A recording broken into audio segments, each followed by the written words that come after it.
चन्द्रप्रभं चन्द्रमरीचिगौरं चन्द्रं द्वितीयं जगति विकान्तं वन्दे विवन्द्यं मयतामशिन्दं जिनं जितस्वान्तिकसायवन्यं जिनं जितस्वान्तिकसायवन्यं मेरे पवित्र मन में गुरुदीप आओ, मैं शास्त्र वाचन करूं प्रतिभा जगाओ, अरिहंति भासित सभी श्रुत देवताओ, क्या बोलना अभी मुझे तुम ही बताओ, तुम ही बताओ।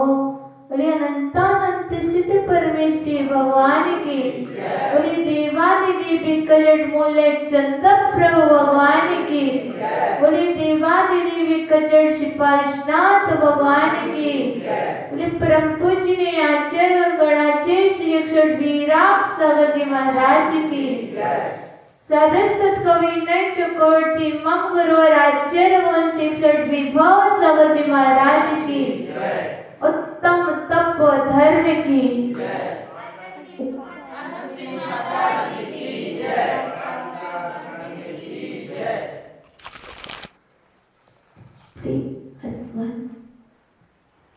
हे मां चिनवाणी जग कल्याणी अरिहंत वासित सिद्ध सिद्धित आश्चर्य आचरित उपाध्याय उपासित जीव सर्व साधो साधित जीव तत्व प्रबोधिनी अजीव तत्व विवेचिनी सर्वाश्रव निरोधिनी कर्म वंद विमोचिनी संवर पद प्रदायिनी निजराम निर्जरणी मोक्ष महल धारिणी हे मां चिनवाणी तेरी जय हो सदा विजय हो, तेरे विशाल पद में श्रुत सूर्य का उदय हो, श्रुत ब्रह्म का उदय हो। प्रिय अर्पण आज 10 लक्षण महापर्व का सप्तम दिवस हमारे सामने उत्तम तप के रूप में उपस्थित हुआ है। आज यह उत्तम तप का दिन है, तपस्या का दिन है। तप कहते किसे हैं? तप्यति इति तपः,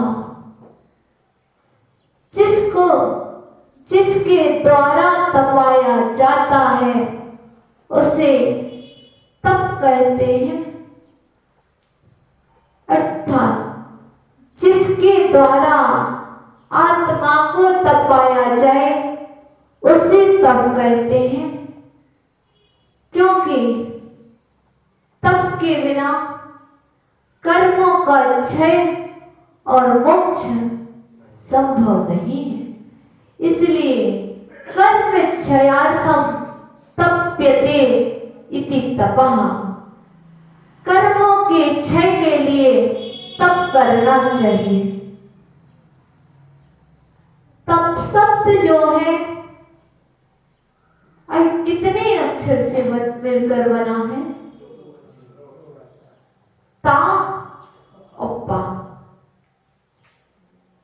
ता शब्द हमें क्या बतलाता है?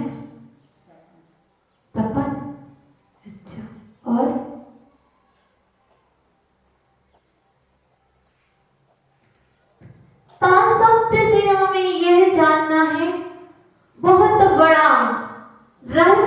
छुपा हुआ है। इस तवर्ग का ता जो है, इसमें ता का अर्थ तारे। तारे जो आकाश में है वह तारे नहीं, जो हमें संसार से तार दे वह तब पास से हमें पार करे। जो हमें संसार से तार दे, संसार रूपी समुद्र से पार कर दे, वह तप है। ऐसे हम तप को उल्टा कर दें तो पत होता है। पत एक धातु है। पत धातु जो है वह गिरने के अर्थ में आती है।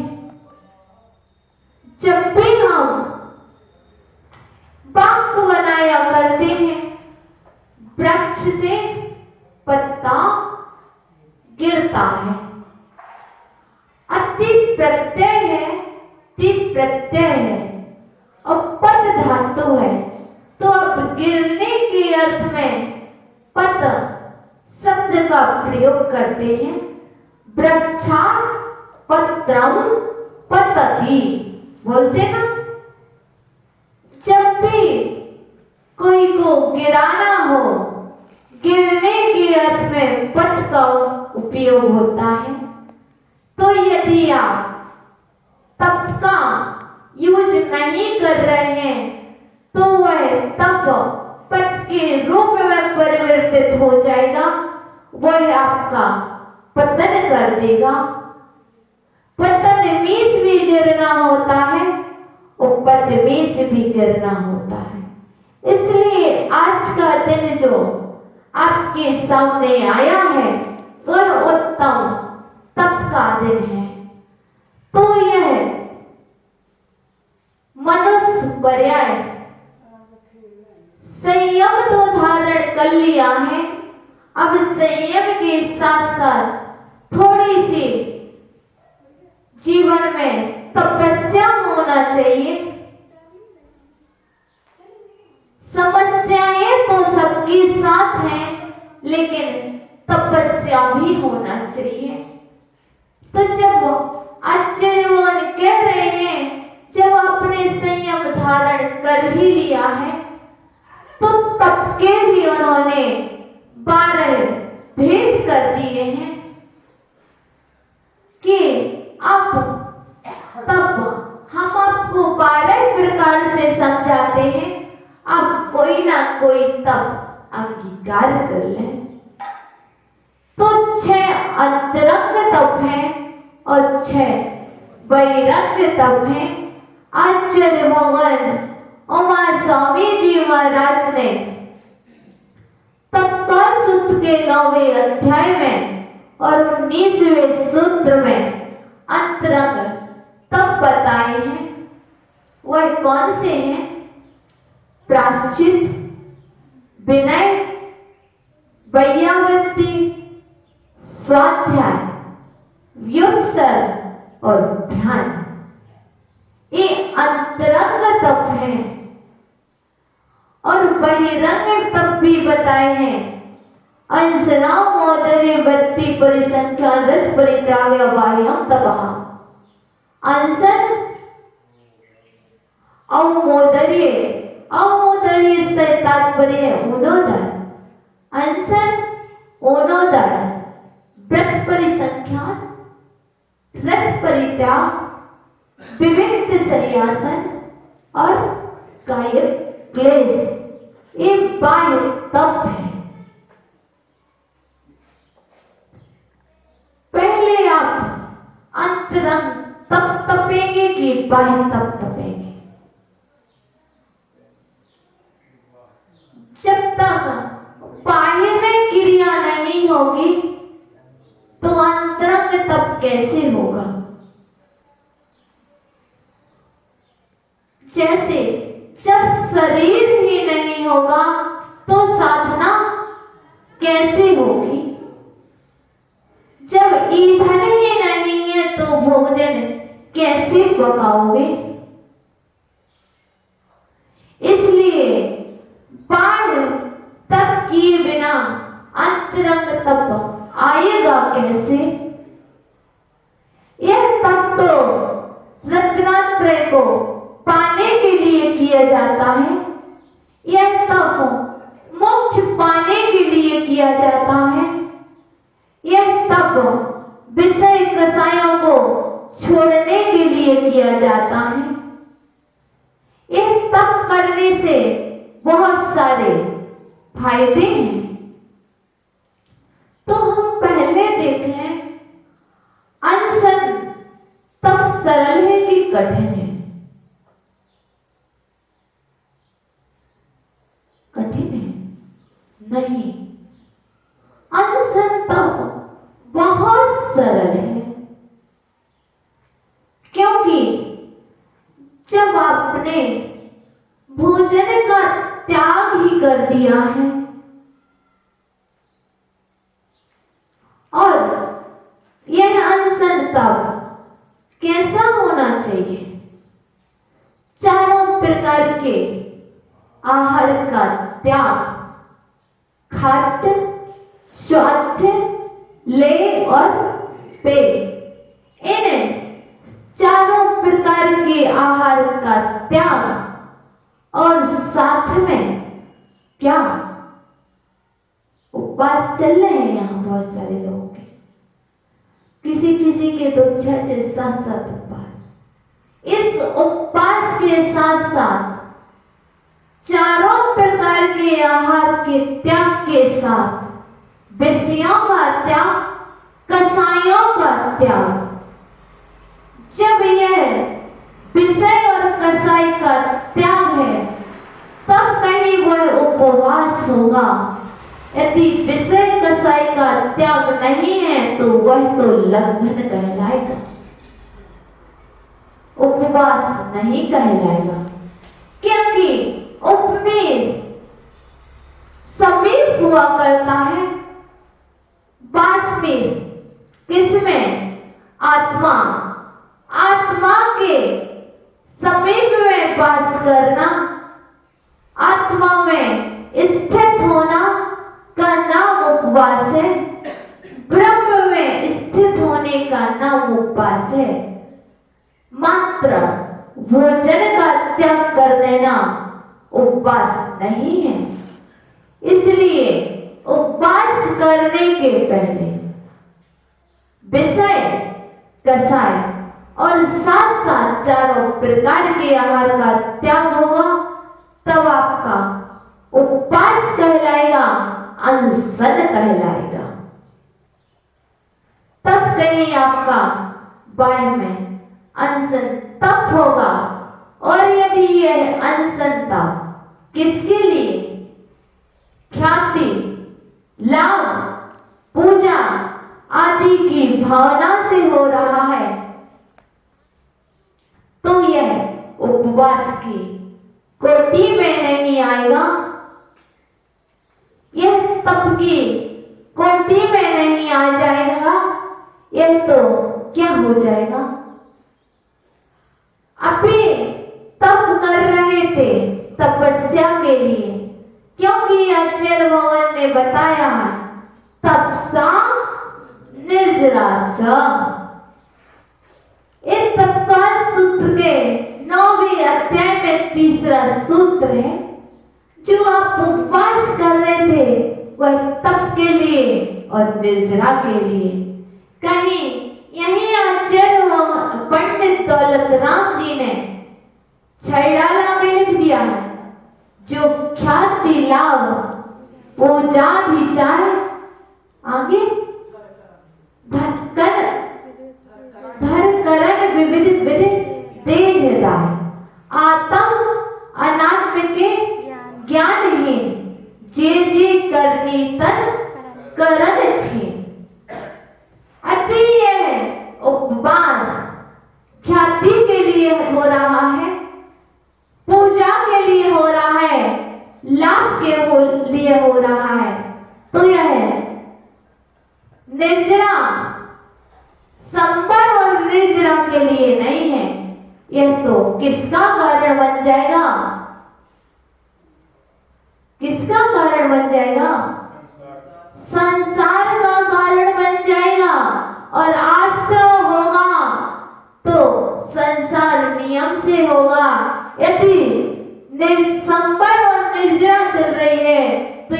उपवास से आपको मोक्ष मिल सकता है। इसलिए बहुत सारी चीजें ध्यान में रखना। उपवास करना है, अनशन तप तपना है, तो कहीं पूजा लाभ की चाय भी नहीं होना चाहिए। ठीक है। इसके बाद दूसरा तप आता है। बाह्य तप में कौन सा आता है? ओनोदर, अवमोदरे, अवमोदरे, ओनोदर। यह अनशन तप तो फिर भी बहुत सरल है, बहुत सरल है, क्योंकि जब आपने त्याग ही कर दिया है, एक दिन पहले से प्रतिज्ञा ले ली है कि हमें कल व्रत करना है, तो यह बहुत सरल है, आसान है। जब करना ही नहीं तो देखना भी नहीं, है ना? भोजन के सामने भी नहीं जाना, इसलिए बहुत सरल है। लेकिन यह ओनोदर तप बहुत कठिन है। क्यों? जब आपके सामने भोजन पर्याप्त मात्रा में रखा हुआ है, आप भोजन कर रहे हैं और फिर आप उसमें से भूख से कम भोजन करें, हो सकता क्या? हो सकता है, पर बहुत कठिन है ना? क्योंकि उत्कृष्ट ओनोदर तो चावल का एक दाना मात्र खाना, यह उत्कृष्ट ओनोदर है। और जघन्य ओनोदर क्या है?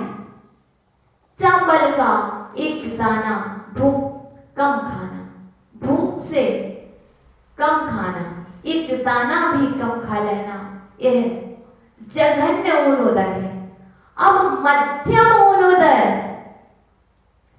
एक रोटी कम खाना, यदि आपको जितनी भूख लगी है, उसके 4 हिस्से किए जाए, एक हिस्सा माइनस कर देना। यदि आप 4 रोटी खा रहे हैं तो 1 रोटी का त्याग, ये मध्यम ओनोदर की कोटि में आता है। और हमारे जो साधु होते हैं वो हमेशा इस व्रत का पालन करते हैं।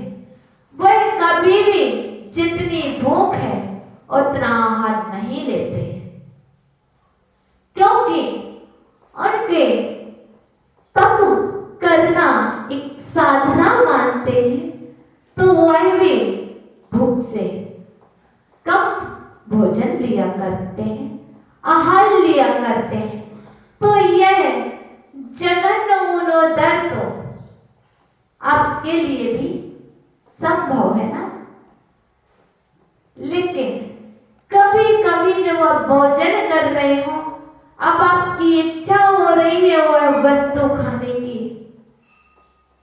लेकिन नहीं खा पा रहे, कोई मना कर दे कितना खाओगे, तो बहुत कठिन भी है ना? इसलिए अनशन बाह्य तप के बाद ओनोदर तप करना चाहिए, क्योंकि कभी मिला नहीं मिला ऐसा प्रसंग भी आ जाएगा। इसलिए है, क्योंकि डॉक्टर भी बताते हैं यहाँ तक कि तो भूख से कम भोजन करना चाहिए, कहते ना, तो क्या होगा? स्वास्थ्य ठीक रहेगा। लेकिन डॉक्टर के पहले हमारे जो डॉक्टर हुए हैं आचार्य हनुमान स्वामी महाराज, उनने पहले बता दिया है, हम बाह्य उपचार डॉक्टर की बात को मान लेंगे, लेकिन जिन वाणी माँ में जो उपचार लिखा हुआ है उसको नहीं मानेंगे। यदि हम यह ओनोदर करते रहेंगे तो कभी भी आप बीमार नहीं पड़ेंगे। इसलिए यह ओनोदर तब बताया है। इसके बाद व्यक्ति परिसंख्यान, यह और भी कठिन है। ओनोदर तब से कठिन, व्यक्ति परिसंख्यान तब कठिन होता है क्योंकि इसमें संकल्प हो जाता है। अभी साधु हैं तो वह यह नियम ले लेते हैं, हमें यह विधि मिलेगी तो हम पढ़ना होगा, यदि विधि नहीं मिलेगी तो हम आहार नहीं करेंगे। या आहार में जाते समय यह भी नियम ले लेते हैं कि जो थाली दिखाई है उसी का आहार लेंगे, शेष जो आपने नहीं दिखाया वह नहीं लेंगे। कभी कभी ऐसा भी नियम ले लेते हैं, एक जग में जितना जल है हम इस जल को ही लेंगे, जो कटोरी में आहार आया हो उसी को लेंगे। तप करने की, वृत्ति परिसंख्यान तप करने की बहुत सारी पद्धतियां हैं। ऐसे ही आपके लिए जो श्रावक वृत्ति परिसंख्यान तप करता है वह कैसा करता है। आज मुझे एक बार थाली में जो भोजन आ जाएगा उसी को हम करेंगे, शेष कुछ नहीं लेंगे। ये वृत्ति परिसंख्यान तप बहुत कठिन है क्योंकि अभी पता नहीं है, और जो व्यक्ति परिसंख्यान तप करता है वह किसी को बताकर नहीं करता है कि आज मुझे ये वाला तप करना है तो पहले से मुझे थाली में कितना भोजन रख देना, जितना हम करते हैं उतना भोजन पहले से थाली में आ जाए। लेकिन कुछ लोग ऐसे होते हैं, बहुत सारी दादी लोगों को देखना, कहते हुआ एक बार का परोसा हुआ भोजन करते हैं, इसलिए पहले से ही थाली में इतना है ना। व्रत लोग ऐसे करते हैं, बहुत सारे करते हैं, हमें पता। हाँ, लेकिन ऐसा यह तब नहीं कहलाएगा। यदि आपने प्रकट कर दिया है तो वह तब की कोटि में नहीं आएगा। आएगा क्या? नहीं आएगा। वह किसकी कोटि में आएगा बताओ? नरक तो नहीं होगा। यह किसकी? भोजन की कोटि में, आकांक्षा की कोटि में, लोभ की कोटि में। यह जो आप बाहर तप कर रहे थे वह तप नहीं होगा, कुतब हो जाएगा। तप कर रहे थे कि हमें तपस्या करना है, हम उपवास नहीं कर सकते, लेकिन यह उपवास से ज्यादा पुण्य दिलाने वाला होता है।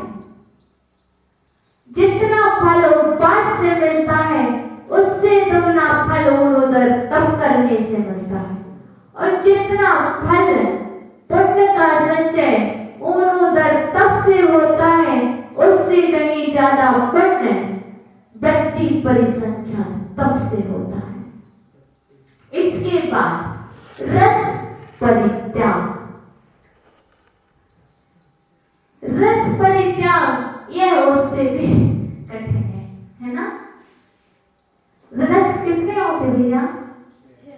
अच्छा, आप सबको पता है। भैया सुनिए भैया, कौन कौन से होते?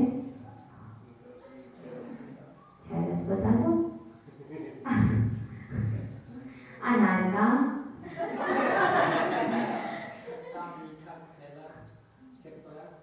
हाँ, ये नहीं,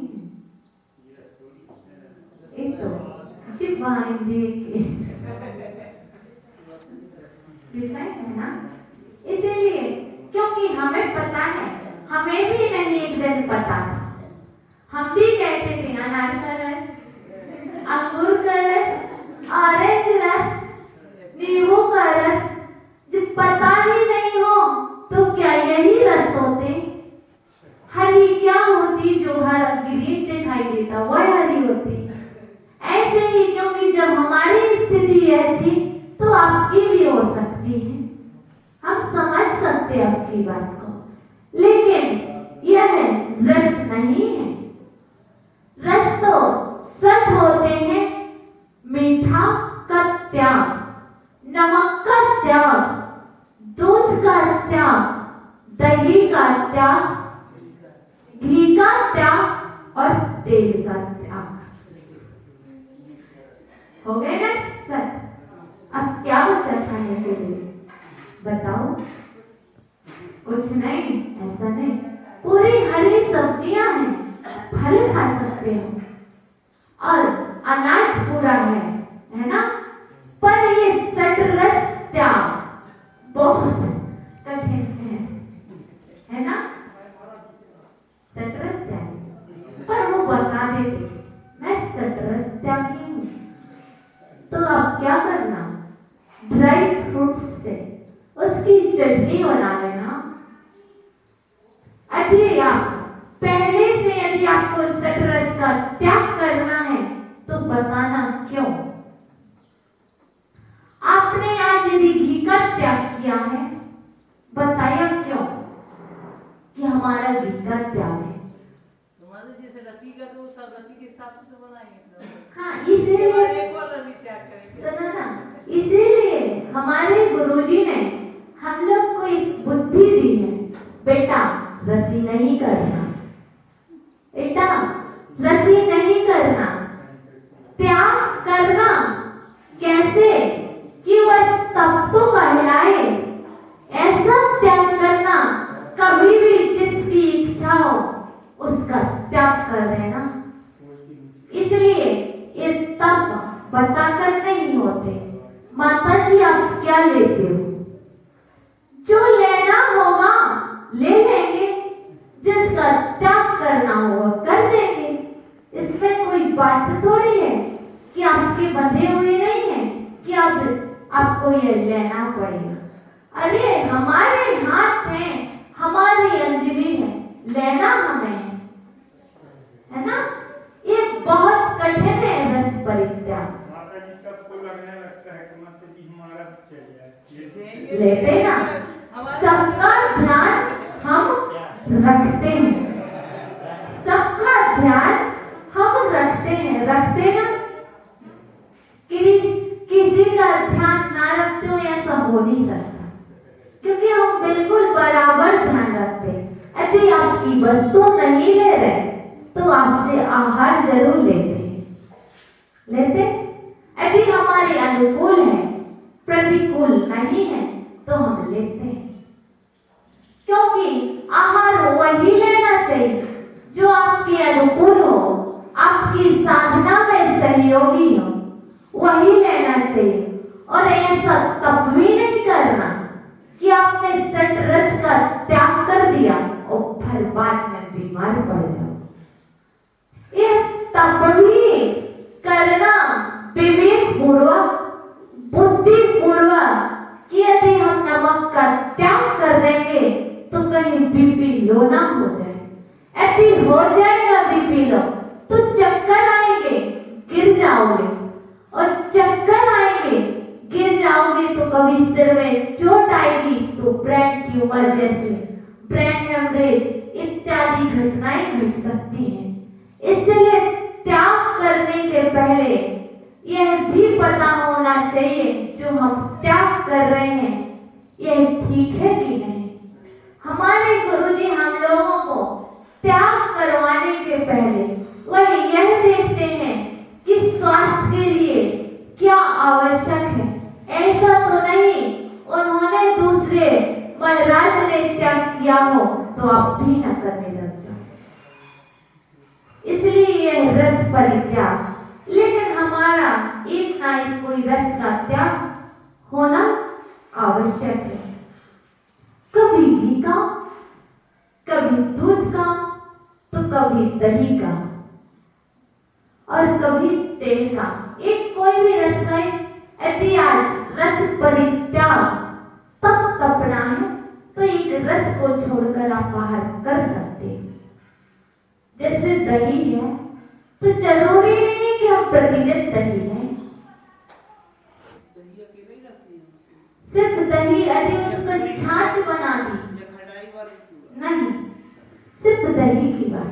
अचार वगैरह ले सकते हो, दही की जगह नींबू ले सकते हो, इमली ले सकते हो, आंवला ले सकते हो। इसलिए और दही की भी पर्याय चेंज हो जाए, उसका मट्ठा बन जाए, छाछ बन जाए, तो छाछ ले सकते हो।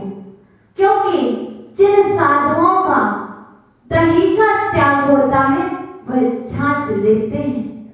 पर आप लोग छाछ बनाने में भी एक मायाजाली कर देते हो, कर देते ना? नहीं, आप मिक्सी से कर देते हो, पर वह पानी भी डाल देते, पर उसमें का घी नहीं निकालते हो, नहीं निकालते। पर्याय तो चेंज हो जाते, लेकिन वह मायाचारी भी उसमें शामिल होती है और कह देते हो माता जी नहीं, यह तो छाछ है, दही नहीं है, इसका पाप आपको लगेगा, ध्यान रखना। वैसे दही कहाँ से निकालेंगे? हाँ, लेकिन ये आपकी विधि है, लेकिन हमने बता दिया आप ऐसा करते हैं। चलो, रस परित्याग। इसलिए रस परित्याग क्या है? सबसे ज्यादा पुण्य देने वाला होता है और 5 से 4 गुना पुण्य रस परित्याग करके भोजन करने में मिलता है। इसलिए बहुत सारे आपके यहाँ सटरस त्यागी मुनिराज आए थे। कोई सटरस त्यागी नहीं होता, कोई एक रस को त्याग कर देता है, तो ये रस परित्याग एक बाह्य तप है। इसके बाद आता कौन सा? विविक्त शय्यासन। विविक्त मीन्स क्या होता है? बैठते हैं विवेक से बैठना। विविक्त मीन्स विविक्त, शय्या मीन्स आसन। कैसे आसन? कठोर से कठोर विभिन्न आसनों से बैठना, जैसे जो संभव ना हो। अब कहीं साधना करना है, तपस्या करना है, एक पैर से खड़े होकर के सामायिक कर रहे हैं, कहीं वज्रासन से 8-8 घंटे बैठ करके साधना कर रहे हैं।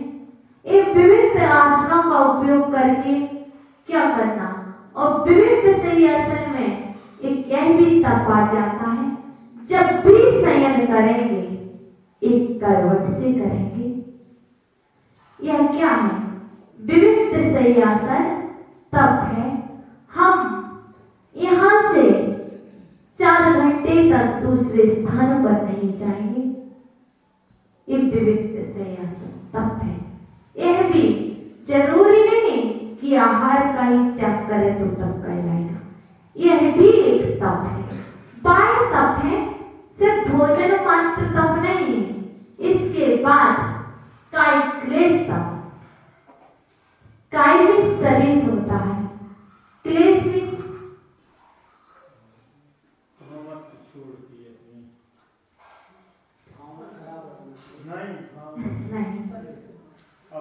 अपने शरीर से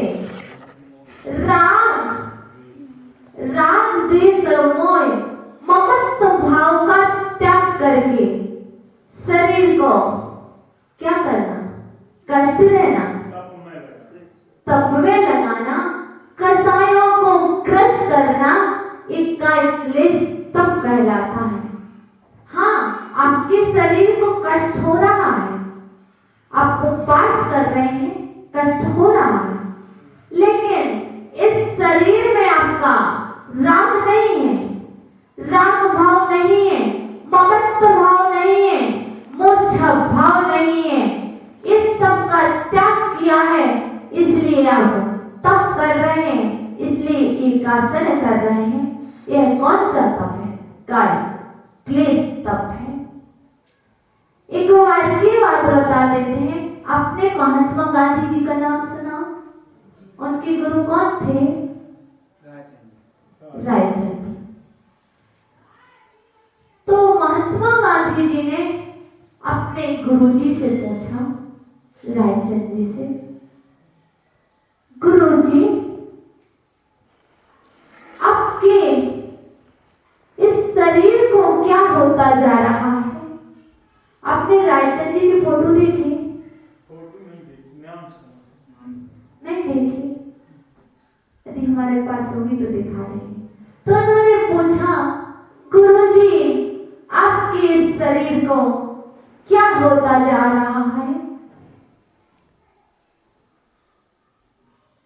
आप क्या करते हैं? गुरुजी ने कहा, शिष्य कुछ नहीं होता जा रहा है, कुछ नहीं हो रहा है इस शरीर को। मेरा शरीर तो स्वस्थ है, मैं इस शरीर का ध्यान नहीं दे रहा हूं। इस शरीर में बैठा हुआ जो परमात्मा है, मैं उसका ध्यान रखने रहा हूं। इसलिए ये तुम्हें दिख रहा है, तुम्हारे गुरुजी कमजोर होते जा रहे हैं, अस्वस्थ होते जा रहे हैं, लेकिन ऐसा नहीं है। देखो, एक किसान होता है, होता ना, और फसल उगाता है। अब उस फसल को उगाने के पहले क्या करता है? देखो, जो उसको चाहिए है, जो उसके उपयोग की सामग्री है, तो बाकी शेष खरपतवार को क्या करता है? अलग कर देता है। कर देता कि नहीं? और पानी किसको देता है? क्या जो खरपतवार लगा हुआ है, जो उपयोगी पेड़ पौधे नहीं है, किसान उसको पानी देता क्यों? नहीं देता है। जिसके उसके लिए फल खाना है, उन्हीं पौधों के लिए वह क्या देता है? पानी देता है। तो जिस तरह वह किसान जिससे उसे फल मिलना है उसको पानी देता है, उससे इसको पानी नहीं देता है, उसी तरह रायचंद जी ने कहा, मैंने जिसका मुझे फल खाना है उसको मैंने पानी देना, तात्पर्य जीवाणी देना, ज्ञान देना शुरू कर दिया है। और इस जिसका मुझे फल नहीं खाना है और जो उपयोगी नहीं है, उसके लिए मैंने पानी देना बंद कर दिया है। पानी देने से तात्पर्य यह है कि उन्होंने चारों प्रकार के आहार का त्याग कर दिया था और वह अपने आत्मा स्वरूप में लीन हो गए थे। रायचंद जी की आप देखोगे बहुत उपवास किए हैं उन्होंने, और छोटी सी आयु में ही क्या हुए थे? आप देखेंगे उनकी जो शरीर, एक एक हड्डियां उनकी पूरे शरीर की दिखती हैं। जब आप देखो, ज्यादा हाइट भी नहीं थी, पूरे शरीर की हड्डियां ऐसे, और उनके गाल पूरे चिपके हुए, बिल्कुल। यदि कोई किसको देखे, एक ढांचा देख ले, चाहे उनकी फोटो को देख ले, सेम दिखती है चिपकी हुई। बस ऐसे साधना उनने कौन सा तप किया था? काय क्लेश तप। क्योंकि उनको ममत्व भाव नहीं था अपने शरीर से, ऐसा तप तपा था। यह तो बाह्य तप है। शरीर को सुखाना ही तप नहीं है। यदि यह बाह्य तप ना हो सके तो इनसे ज्यादा फल अंतरंग तप करने से मिलता है। हमारे गुरुदेव हमेशा कहते हैं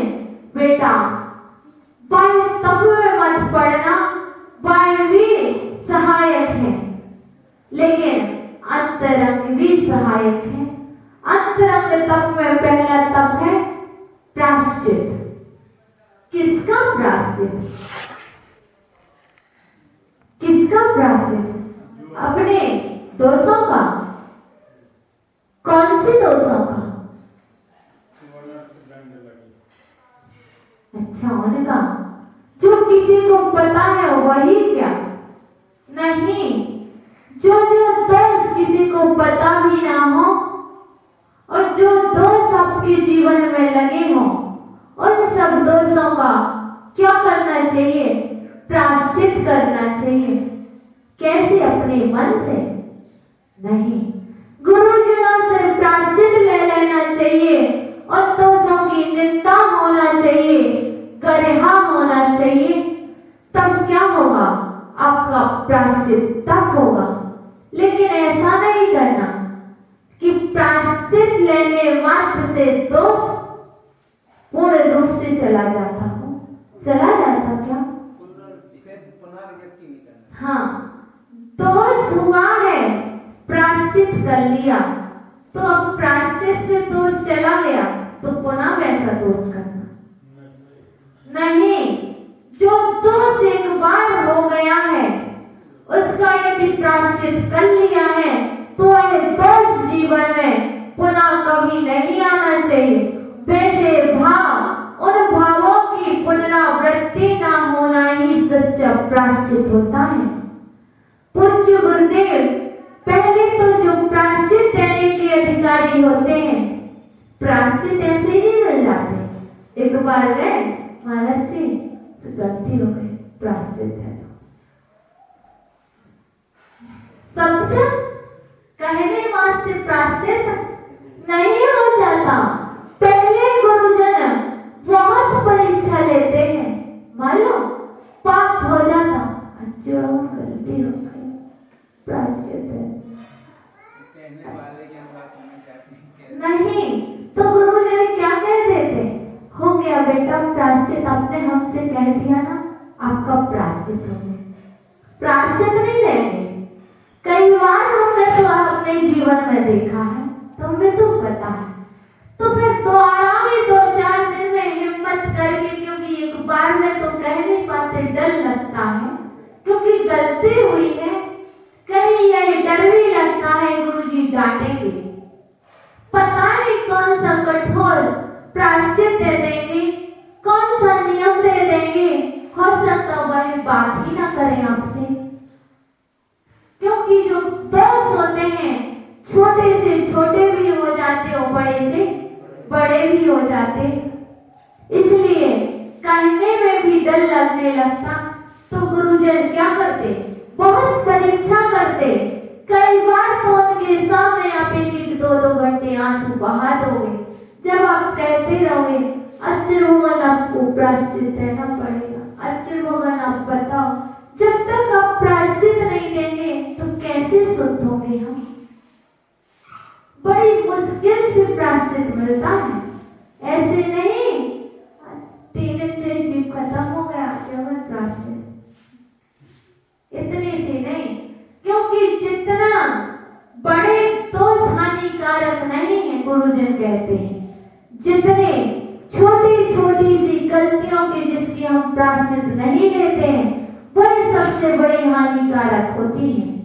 जैसे छोटी छोटी सी बीमारियां हम बताते नहीं हैं, छुपाते रखते हैं, छोटी सी है, क्या बताना, चल रहा है काम, इससे कोई हानि नहीं, लेकिन वह छोटी सी बीमारियां एक कैसा भयानक रूप ले लेती हैं कुछ समय के बाद। इसी प्रकार हम अपने जीवन में छोटे छोटे से दोष करते हैं, छोटे छोटे से पाप करते हैं और वह भी एक दिन बहुत बड़ा रूप ले लेते हैं। आज चींटी मरी, कोई बात नहीं, चींटी तो मरी, आज मच्छर मर गया, कोई बात नहीं, क्या बताना। ऐसे छुपाते जाएंगे तो एक दिन क्या होगा, पंचेंद्रिय भी मर जाएगा। छोटी सी चीज को छुपाएंगे तो बड़ी भी संभव हो जाएगी, लेकिन बड़ी का प्रायश्चित जल्दी ले लेते हो। क्यों? क्योंकि वह सबके देखने में आ गया है, प्रचार प्रसार में आ गया है। इसलिए जितना बड़ा हानिकारक है तो उससे कहीं ज्यादा छोटे दोष भी हानिकारक हैं। इसलिए प्रायश्चित सभी चीजों का होता है। प्रायश्चित सिर्फ जीवों की हिंसा करने का ही नहीं होता, परिणाम गलत हो रहे हैं तो उसका भी प्रायश्चित होता है। भावों का खराब होना, यह भी तो प्रायश्चित लेने की योग्य है। रात्रि में स्वप्न में रात्रि भोजन कर लिया, कितना दोष लग गया?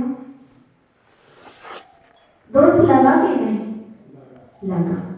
तो हम ऐसे बहुत सारे दोष होते हैं जिन दोषों की हम आलोचना करते हैं, निंदा करते हैं, गर्हा करते हैं। आलोचना गुरु के सामने होती है, निंदा भगवान के सामने कर लेते हैं, गुरु के सामने भी निंदा करते हैं, और गर्हा अपनी आत्मा की साक्षी में हुआ करती है। क्योंकि जब आत्मा की साक्षी में आप गर्हा करोगे तभी तो निंदा कर पाओगे और आलोचना कर पाओगे, तभी आपका सच्चा प्रायश्चित होगा।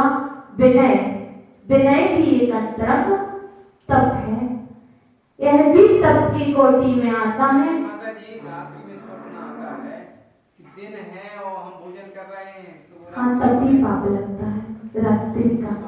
और अधिकतर जब भी हमें रात्रि में जो स्वप्न आए, जो भोजन कर रहे हैं, उसका पाप लगता है। यदि आपको कोई ऐसी वस्तु खाते दिख जाए तो क्या करना? प्राय करना, दूसरे दिन उस वस्तु का त्याग कर देना। ऐसा होता है कहीं? हाँ, होता है।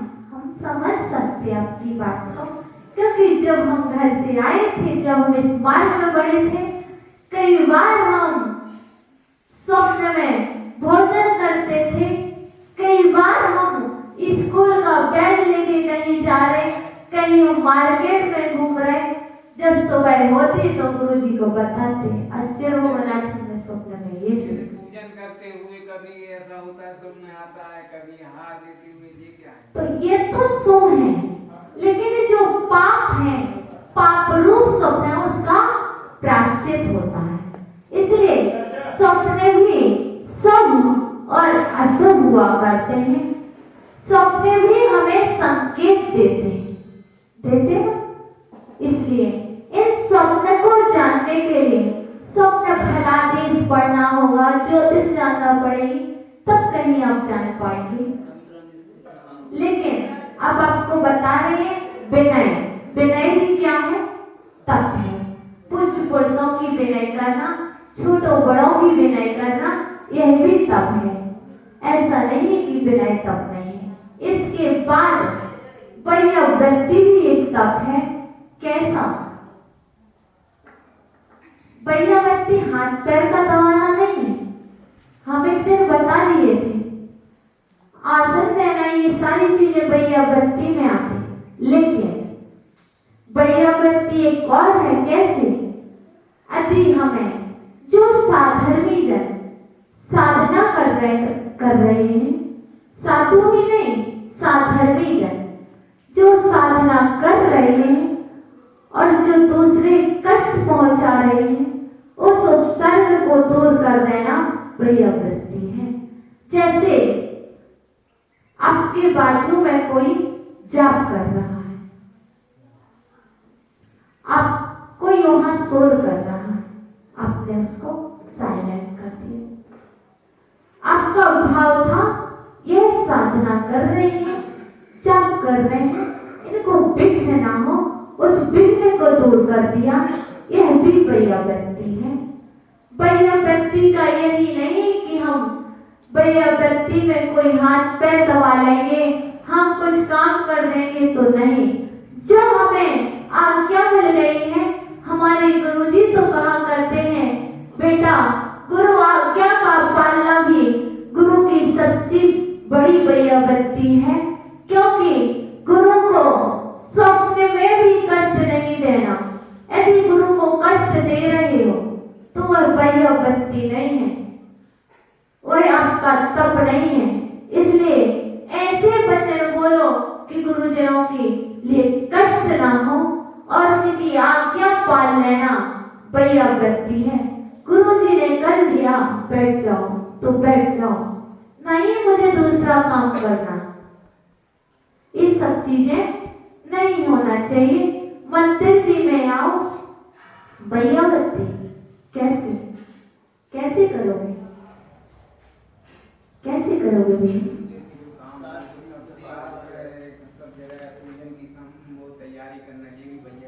हाँ, ये सब वैयावृत्ति के भेद हैं, अनेक प्रकार हो सकते हैं। स्वाध्याय भी एक वैयावृत्ति है और ध्यान सबसे ज्यादा प्रायश्चित, विनय, वैयावृत्ति, स्वाध्याय और व्युत्सर्ग, इसके बाद आता है ध्यान।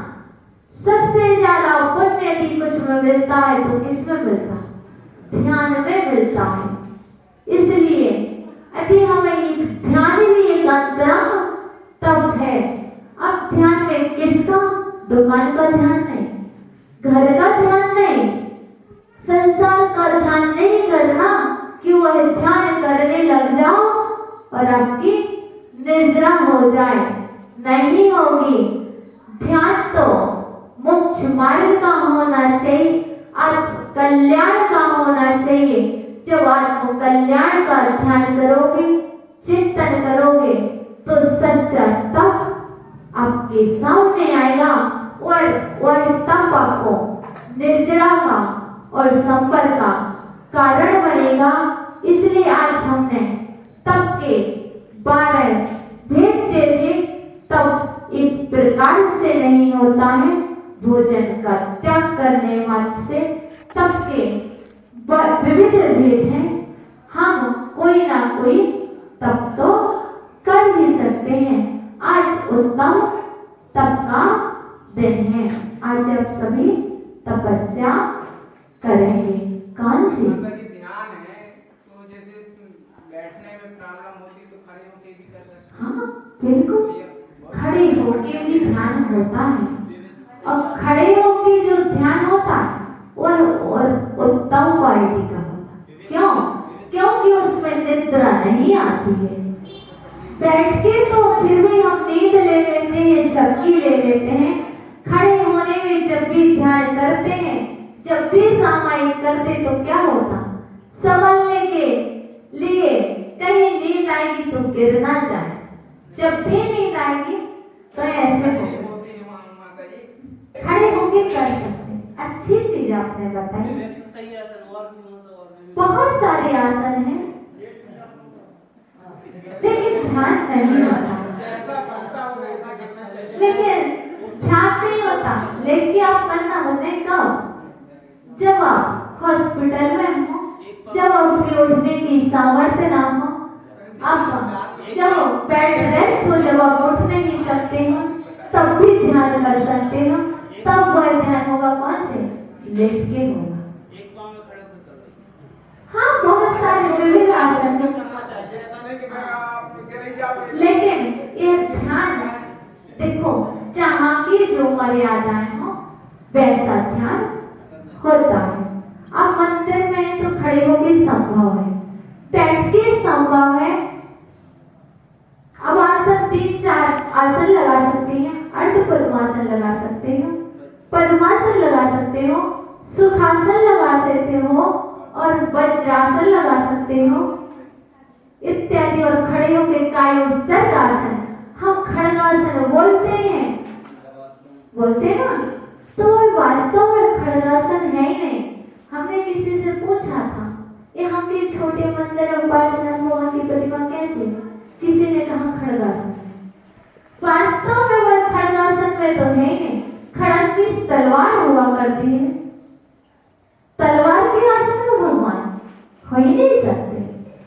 कैसा शब्द है, अच्छा नहीं लगता तो हम क्यों नहीं कहें कायोत्सर्ग आसन।